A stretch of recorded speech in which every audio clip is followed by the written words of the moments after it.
সকল বন্ধু, new block রাজমিস্ত্রির কষ্ট, রাজমিস্ত্রির পরিশ্রম নেই কিছু কথা। রাজমিস্ত্রি মানে হচ্ছে একটা ইমোশনাল। রাজমিস্ত্রিরা এত কষ্ট করে বাইরে এসে, চেন্নাই, কেরালা, দুবাই, অনেক জায়গায় রাজমিস্ত্রি যায়। রাজমিস্ত্রি অনেকটা কষ্টই হয় ভাই কাজ করতে।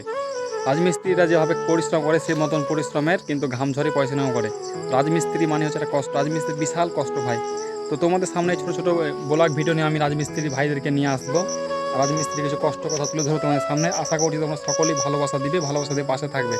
আর আমার এই ছোটো ছোটো ব্লগে তোমরা অনেক বেশি সাপোর্ট করিও আর হেল্প করিও। আর যদি ভালো লাগে তো আমার ইউটিউব চ্যানেল সাবস্ক্রাইব করো। আমরা কোথায় থাকি, আমরা কেরালায় আছি, আর আমরা কোন ঘরে থাকি সেটাও দেখাবো। এই দেখতে পাচ্ছ ভিউটা, এ হচ্ছে আমাদের ছোট্ট একটি রাজমিস্ত্রি কুড়াঘর। আর এই যে সব দেখতে পাচ্ছ বাগান জঙ্গল, এইসব জায়গায় আমরা থাকি। এগুলো হচ্ছে সব আঠার বাগান আছে, কিছু কিছু কিছু কিছু হচ্ছে নারকেল বাগান। আর এই সব আমাদের রাজমিস্ত্রিদের ঘর বুঝতেই পারছো কেমন হয়, কেমন ঘরে আমরা বসবাস করি। যত টাকা ইনকাম করি সব টাকাটাই পরিবারের জন্য পাঠিয়ে দিই। আর এই হচ্ছে কেরালা।